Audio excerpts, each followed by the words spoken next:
मैं एक बात बताता चलूं। एक बार एक अंग्रेज अमरावती आया, अनिक सर, एक अंग्रेज अमरावती आया और मुझसे कहने लगा, साहिल भाई इंडिया में देखने लायक क्या चीज़ें हैं। मैंने बोला बहुत सारी चीज़ें हैं। मैं पहले दिन ले गया उसको कुतुब मीनार। बोले ये क्या है? मतलब कुतुब मीनार। बोले कितने दिन में बनाए? मैंने बोला 4 साल में। बोले हम अंग्रेज तो उसको 3 ही साल में बना सकते। मेरे को बुरा लगा। दूसरा दिन था, बोले मैं लेकर गया उसको लाल किला। बोले ये क्या है? मतलब लाल किला। बोले कितने दिन में बनाए? मैंने टाइम कम कर दिया, मतलब 8 महीने में। तो बोले हम अंग्रेज तो उसको 4 ही महीने में बना सकते। मुझे तकलीफ हुई, मैं इंडियन था, मुझे तकलीफ हुई। तीसरा दिन था, उसके घुमाने का लास्ट डे था, मेरा दोस्त था। मैंने तीसरे दिन लेकर गया उसको ताजमहल। वो देखकर बड़ा मुतासिर हुआ, कहने लगा वाह साहिल भाई ब्यूटीफुल इमारत। यार पहले क्यों नहीं बताया? मतलब रात में तो बनाए। तो दोस्तों, दूसरों पर हंसना तो बहुत आसान होता है, लेकिन खुद को टारगेट करके दूसरों को हंसाना उतना ही मुश्किल होता है। ऐसे मेरे दोस्त मोहतरम कपिल जैन साहब को इन मिसरों से आवाज देता हूं कि खूब बड़ा सामान चुराकर भागा है, खूब बड़ा सामान चुराकर भागा है, चोर मेरी पहचान चुराकर भागा है, और पर्स में मैंने मुल्क का नक्शा रखा था, साला हिंदुस्तान चुराकर भागा है। जोरदार तालियों के दरमियान कपिल जैन साहब। सभी को प्रणाम करता हूँ। बढ़िया निज़ामत के लिए एक बार जोरदार तालियां इकबाल भाई। जज़ाकल्लाह जज़ाकल्लाह। बड़े अच्छे संचालन का काम संभाल रहे हैं। हालांकि जो घर का ठीक से नहीं कर पाता वो कार्यक्रमों का कर लेता। अच्छा है कपिल भैया। नहीं मगर बहुत अच्छा इकबाल है। भाई दोनों जगह बराबर काम करते हैं, जी जी इसलिए वे बधाई के पात्र हैं। जी, इरशाद अली। बहुत सारी बातें और बहुत सारे जाने पहचाने चेहरे आदरणीय बड़े भाई साहब अनिक भाई बैठे हुए हैं। लगातार कई वर्षों तक बडनेरा में उन्होंने बुलाया, और इतने वर्षों तक बुलाया कि बाद में तो खुद कोरोना को आना पड़ा। क्या कहने। बोले यार ये सिलसिला रुकना चाहिए। बढ़िया कहाँ से शुरुआत हुई है। मैं पूरी मुशायरा कमेटी को बधाई देना चाहता हूँ। सम्माननीय नौशाद सर यहाँ पर उपस्थित है, उनको मैं प्रणाम करता हूँ। आदरणीय ताजुद्दीन भाई साहब, साथ ही साथ जावेद इशाती साहब जो लगातार फ़ोन करते रहे। बेशक। बहुत अच्छा लगता है आपके बीच में आकर। बढ़िया इकबाल भाई तो बढ़िया काम कर ही रहे हैं। कुतुब मीनार ताजमहल की बातें वो निकाल करके उन्होंने लाई मेरे लिए। हालांकि इतनी दूर जाने की ज़रूरत नहीं है इकबाल भाई। जी जी जी जी सर। वो तो 3 डॉक्टर मिलकर के बात कर रहे थे, जापान का, अमेरिका का और अपना। जी जी। वो अमेरिका वाले ने कहा, बोले हमने एक आदमी का दिल बदला, अगला 1 घंटे में काम धंधा ढूंढने लग गया। जापान वाला बोले हमने गुर्दा बदला, 4 घंटे में अगला काम धंधा ढूंढने लग गया। तो भारत वाला था, बोले यार हमने 2014 में एक आदमी बदला था, काम धंधा ढूंढ रहा। क्या कहने कपिल भैया। पूरा देश ही काम धंधा ढूंढ रहा है। तो इन स्थितियों के बीच पढ़ना पड़ता है। थोड़ा सा मेरी लाइन पूरी होने देना इकबाल भाई। जी जी जी बिल्कुल। हाँ, क्योंकि क्या है हमारा तो पंच पे काम चलता है। अरे क्या कहने। है कि नहीं? इसलिए गाना वाना तो अनिक भाई जानते कितना अच्छा अपना है। तो जिस फील्ड में ठीक ठाक है वो आपके कानों तक पहुँचे तो बात पहुँचेगी, अच्छा लगेगा। और अनिक भैया से निवेदन ये भी करना चाहता हूँ कि अगले वर्ष अगर मुशायरा आयोजित किया जाए तो 2 दिन का भी रख सकते हैं। पहले दिन स्वागत ले लेना। क्या कहने।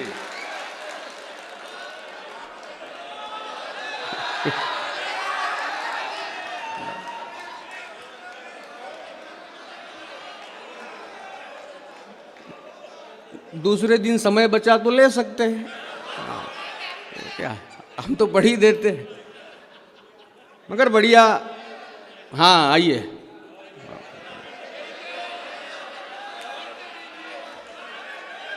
हाँ बढ़िया फूलों से स्वागत कर रहे थे सभी मेहमानों का। मैंने जावेद भाई से पूछा भी कि यार स्वागत के नए नए टोटके आ गए, आप फूलों से क्यों कर रहे हैं? तो जावेद भाई बोले फूलों का अपना अलग महत्व होता है, ये मरीज के सामने रख दो, ठीक हो जाए तो शुभकामनाएं, नहीं तो काम में आ जाते हैं। क्या कहने। अच्छा है कपिल भैया। तो दूर की बात सोचने वाले के बीच में यहाँ पर काव्य पाठ करने का अवसर प्राप्त हुआ है। हाँ, थोड़ा सा जावेद भाई बैठ भी जाओ। अब आपका तो फ़ोन आया था, अगले ने 1 घंटे तक बात की, मगर मुद्दे की बात भी नहीं आ रहे थे। अपन तो मारवाड़ी आदमी, शराब और शबाब से ज़्यादा हिसाब के करीब रहते हैं, मगर अगला मुद्दे की बात भी नहीं आ रहा। वो तो फ़ोन रखते रखते पूछ लिया, बोले कितना लोगे? मैंने कहा आप तो कपिल शर्मा को बुलवाने वाले थे, अब उसको जितना देने वाले थे उससे 100 रुपया कम दे देना। जावेद भाई बोले यार फिर तो आ ही जाओ। मैंने बोला क्यों? तो बोले उसको 100 ही देने वाला था। मगर अपना जो मामला है अपने हिसाब से तय होता है। वकीलों की पूरी टीम आई है, 2-3 बार सूचना मिली, उनको भी प्रणाम करना चाहता हूँ। मेरा भी मित्र साहब वकील बन गया, ऑफिस के बाहर बोर्ड लगा के रखा, उस पर लिखा हुआ था 2 सवालों के जवाब 500 रुपये। मैं उसके पास गया, बोला यार 2 सवालों के जवाब 500 रुपये ज़्यादा नहीं होते क्या? बोले होते हैं, दूसरा सवाल। अच्छा है।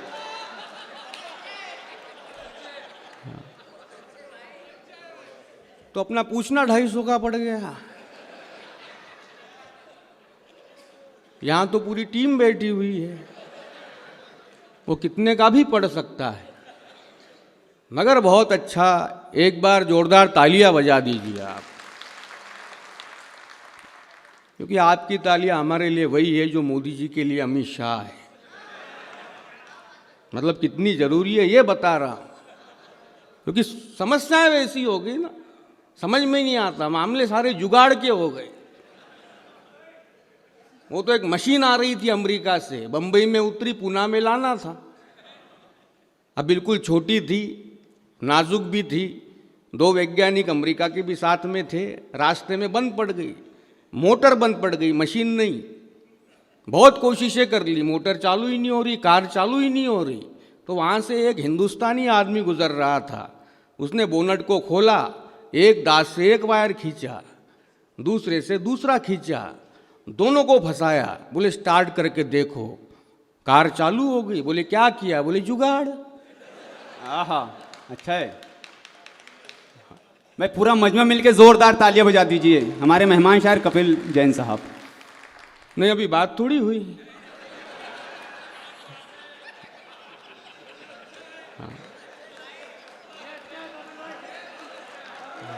बहुत को भाई।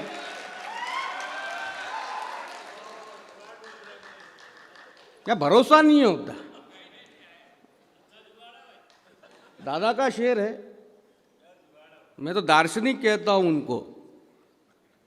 सम्मान्य नईम अख्तर खातमी साहब मंच पर मौजूद है, जिन्होंने कभी अपना एक मिसरा कहा था कि जमाने पर भरोसा करने वालों, भरोसे का जमाना जा रहा है। वाकई में चला गया, जा क्या रहा है? सुबह सुबह मोबाइल पे मैसेज आता, अच्छे दिन आने वाले हैं। 1 घंटे बाद पुलिस का मैसेज आता, अफवाहों पर भरोसा मत करो। तो कहाँ किसका क्या कितना भरोसा करे? तो मशीन पुनः आई तो बात अधूरी रह गई थी। ये तो अमरावती वाले सही समय पर बजाती ही है। अब मशीन को वहां पे लगाया गया, वहां पे मशीन चालू नहीं हो रही, फिर से समस्या। तो एक अपना हिंदुस्तानी आदमी आया, उसने पिन निकाली, वायर को दोनों अलग किया, प्लग में फंसाया, उसमें 2 माचिस की तीलियां फंसाई। बोले चालू करो, मशीन चालू। बोले क्या किया? बोले जुगाड़।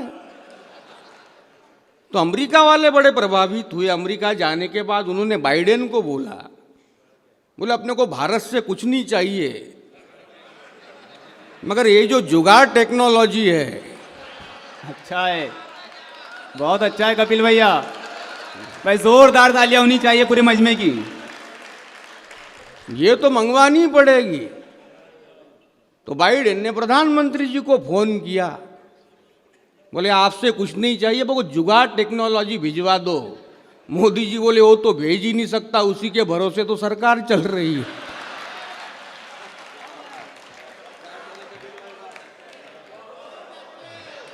हाँ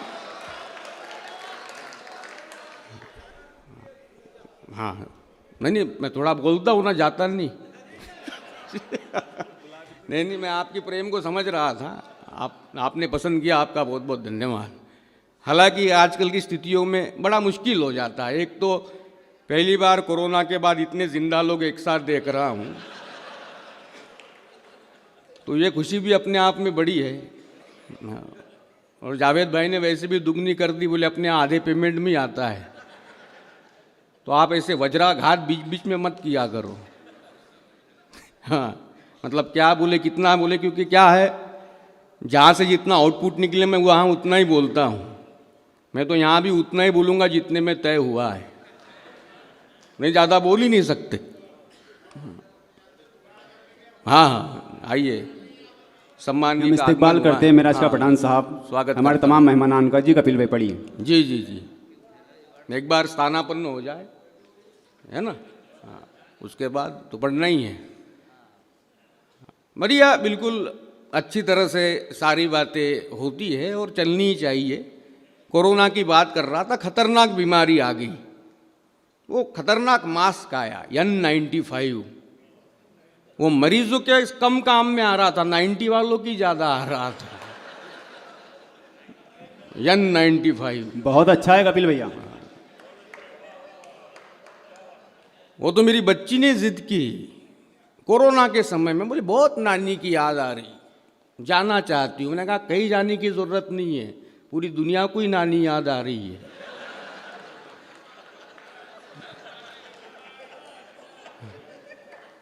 बहुत अच्छा है भाई। शेविंग बढ़ रही थी, सेविंग कम हो रही थी। बनियान में और निक्कर में 2 महीने गुजर गए। क्या कहने कपिल भैया। हाँ, बस जोरदार तालियां। जिंदाबाद जिंदाबाद। ब्यूटी पार्लर बंद। पहली बार पत्नियों के ओरिजिनल स्वरूप से वाकिफ होना पड़ा। मगर अमरावती के सुधी श्रोताओं के बीच में एक टिप्पणी करना चाहता हूं कि सैनिटाइजर लगा लगा के हाथों की सारी रेखाएं धुंधली हो गई। बस एक रेखा स्पष्ट रूप से नजर आई, जिसको गरीबी की रेखा कहते हैं। क्या कहने।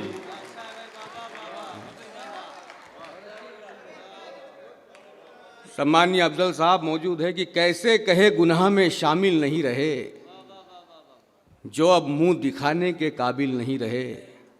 राहत साहब को हमसे छीन लिया कोरोना ने। बेशक। मैंने कमेंट किया था अनिक भाई, कोरोना के समय जब राहत भाई चले गए, मैंने लिखा था कि क्या पता ये दुनिया कोरोना से कब राहत की सांस ले, मगर कोरोना ने राहत की सांस ले ली। बेशक बेशक। जिंदाबाद जिंदाबाद कपिल भैया। कि कैसे कहे गुनाह में शामिल नहीं रहे, जो अब मुंह दिखाने के काबिल नहीं रहे, और जिनको बिठाने सर पे कंधे 1000 थे, उनको भी 4 कंधे हासिल नहीं रहे। बेशक। इन स्थितियों से गुजर के हम यहाँ तक पहुँचे हैं।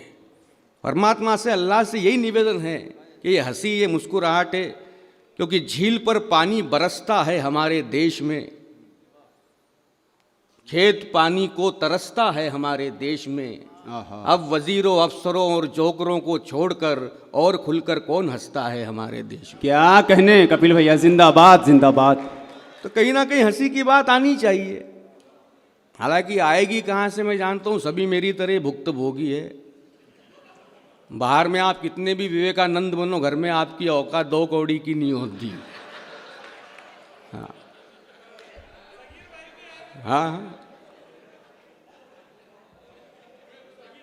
आप दूरबीन लेके जाओ बाजार में सब्जी लाने के लिए, दूरबीन लेके वापस लेके आओ, एक ही बात सुननी पड़ती, कुछ भी लेके आते, कुछ भी लेके आते, कुछ भी लेके आते। मेरे को भी बोले कुछ भी लेके आते। मैंने कहा तेरे को भी मैं ही लाया था।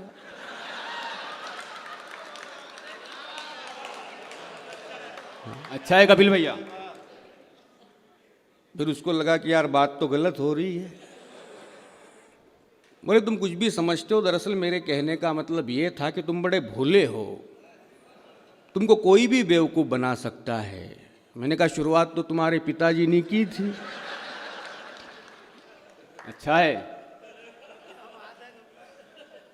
तो जिन्होंने शुरुआत की अपन उनके पास गए। मैंने कहा किसके साथ टाका बांध दिया? तो उन्होंने मुझे कोने में लेकर के गए और एक बात कही। उनका दर्द सुनकर उनके लिए सहानुभूति पैदा हो गई।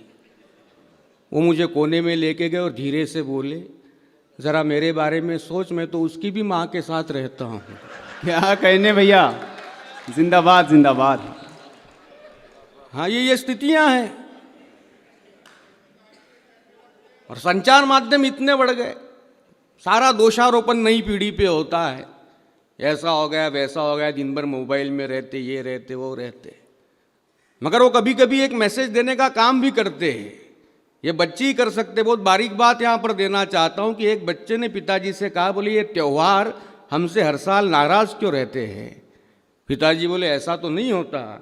बच्चा बोले तभी तो इन्हें हर साल मनाना पड़ता है। अच्छा है भैया। अरे क्या कहने।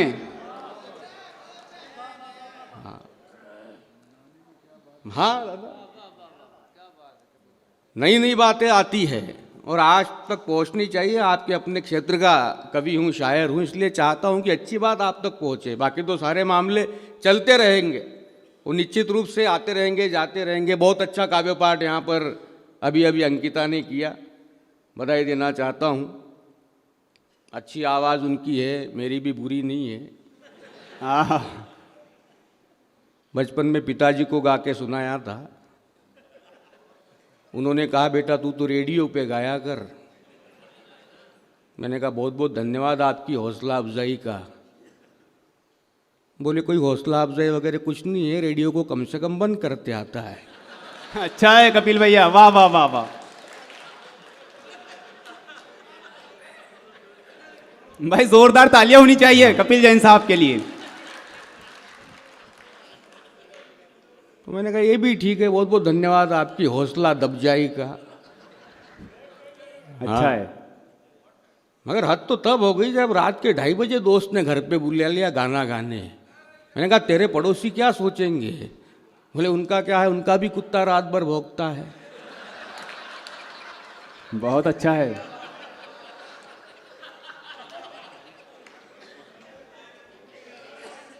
अनिक भाई की सहन शक्ति की दाद देता हूँ यहाँ। हाँ, इतनी बार तो मेरे मित्र ने गाना नहीं सुना जितने बार आप ये बात सुन चुके हो। मगर कमाल है, क्योंकि आप कोई भी चैनल खोलो, सारेगामा पदनीसा, इंडियन आइडल, क्योंकि क्या है अपन हार नहीं मानते। मैंने तो हार नहीं मानी, हारमोनियम खरीदा और सीधे चला गया यार रहमान के पास, उसको गाना गा के सुनाया। वो बोले यार तुमको सुन के तो विराट कोहली की याद आ गई। मैंने कहा दादा वो तो गायक नहीं है। रहमान बोले तुम भी कहाँ हो? मगर हिम्मत बनी रहती है, क्योंकि सीरियल सुर संग्राम, सारेगम पदनीसा, इंडियन आइडल, जी न्यूज, हाँ दादा ने भी बोला, बोले यार ये सुर संग्राम ठीक है, सुरों का इलाका ठीक है, इंडियन आइडल ठीक है, ये जी न्यूज कैसे फंसाया? मैंने कहा दादा उस चैनल पर भी दिन भर किसी के गुण ही गाए जाते हैं। अरे क्या कहने, जिंदाबाद जिंदाबाद जिंदाबाद कपिल भैया। हाँ, इन स्थितियों के बीच होकर के आना पड़ता है। तब जाके एक कविता देना चाहता हूँ। 2016 की घटना नोटबंदी वाली। सम्मान्य सुप्रीम कोर्ट का फैसला अपनी जगह है, मगर एक चिंतक के तौर पर मेरी बात रखना चाहता हूँ आपके समक्ष। इरशाद अली। मैं तो मुशायरे के सिलसिले में बाहर था, इधर वो भाई और बहनों हो गया। अच्छा है। हाँ, है ना। मतलब वो नोटबंदी की घोषणा के पहले जो पत्नियां कहती थी जहर खाने को पैसा नहीं है, घोषणा के बाद में इतने निकले कि सदमे में पतियों ने जहर खा लिया।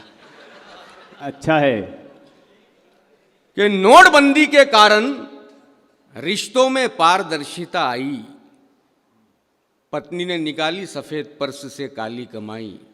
ये उसी समय के लिए रखे जाते जब हम मुश्किल में होते हैं। हमारे ही होते हैं, मगर तब निकाले जाते जब हम मुश्किल में होते हैं। बेशक। नोटबंदी के कारण रिश्तों में पारदर्शिता आई। पत्नी ने निकाली सफ़ेद पर्स से काली कमाई, देखकर पूरे 10,000 हम हक्के बक्के थे। पत्नी बोली आपके लिए ही तो रखे थे। अच्छा है। हमने एक साथ 10,000 पाने के मौके को देखा और प्राचीन ऐतिहासिक सांसारिक वाक्य फेंका कि पति और पत्नी में तेरा मेरा थोड़ी होता है यार। पत्नी बोली ठीक है, बदलाने के बाद दे देना 5,000। अच्छा है कपिल भैया। बदलाने के बाद दे देना 5,000।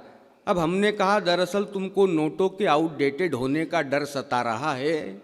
पत्नी बोली वो तो आप भी हो चुके हो, मगर क्या मैंने बदलाने का कहा है? आहा। पूरे देश में भागम भाग मची है, तुम भी भगो, मेरे मुंह से नहीं कतार में लगो। तो हमने अमिताभ के अंदाज में, अमिताभ के संवाद में बात करी कि हम जहाँ खड़े होते हैं लाइन वहीं से शुरू होती है। हम जहाँ खड़े होते हैं लाइन वहीं से शुरू होती है। पत्नी बोली जल्दी जाओ नहीं तो कहना पड़ेगा हम जहाँ खड़े होते हैं कैश वहीं पे ख़त्म होती है। हमने घर से निकलते ही कतार में जगह पाली। एक पंक्ति दे रहा हूं दादा, और नोटबंदी का चित्र देखिए। हमने घर से बाहर कदम रखते ही कतार में जगह पाली, बैंक तो दूरी था कतारी घर तक आली। बहुत अच्छा है कपिल जैन साहब, जिंदाबाद जिंदाबाद। बैंक तो दूरी था कतारी घर तक आली। हमने सामने वाले सज्जन से कहा लाइन तो बहुत लंबी दिख रही है। वो बोला है तभी तो दिख रही है। मैंने समझ लिया कि बेचारा परेशान है, नोटबंदी से हैरान है। मैंने कहा अगर इतने ही परेशान हो तो घर के किसी दूसरे सदस्य को कतार में क्यों नहीं करते खड़ा। अगली पंक्ति, मेरा एक इशारा देखिए। अगर इतने ही परेशान हो तो घर के किसी दूसरे सदस्य को कतार में क्यों नहीं करते खड़ा। वो बोला घर में बूढ़ी माँ है और उसको कतार में खड़ा करूं, अभी नहीं हुआ मैं इतना बड़ा। क्या कहने कपिल भैया, जिंदाबाद। भाई पूरा मजमा मिलकर इस्तेकबाल कर दीजिए। बहुत अच्छी बात है कपिल जैन साहब, जिंदाबाद जिंदाबाद। घर में बूढ़ी माँ है और उसको कतार में खड़ा करूं, अभी नहीं हुआ मैं इतना बड़ा। वाकई में पत्नी की भविष्यवाणी सत्य साबित हो गई। कैश खत्म होने की घोषणा भी हो गई। हमने फिर से घर में कदम रखा तो दहशतनाक वाक्य सुनाई दिया, मित्रों हमने किसी को तैयारियों का मौका नहीं दिया। मित्रों हमने किसी को तैयारियों का मौका नहीं दिया। हमने कहा मोदी जी ये तो ठीक है कि आपने किसी को तैयारियों का मौका नहीं दिया, मगर दुख केवल इस बात का है कि आपने भी तैयारियों को पूरा नहीं किया। जिन्हें खड़ा करना चाहा आपने, उन्होंने ही आपका साथ नहीं दिया। हमने तो दिया मोदी जी, बैंक वालों ने ही आपको हाथ नहीं दिया। हमने तो दिया मोदी जी, बैंक वालों ने ही आपको हाथ नहीं दिया। कुल मिलाकर के नोटबंदी का फलसफा यही है। किसी शायर ने 2 पंक्तियां कही है कि आग लगाई किसने ये बात किसी को पता नहीं थी, पर जले आग में वो जिनकी कोई खता नहीं थी। जले आग में वो जिनकी कोई खता नहीं। बहुत बहुत धन्यवाद।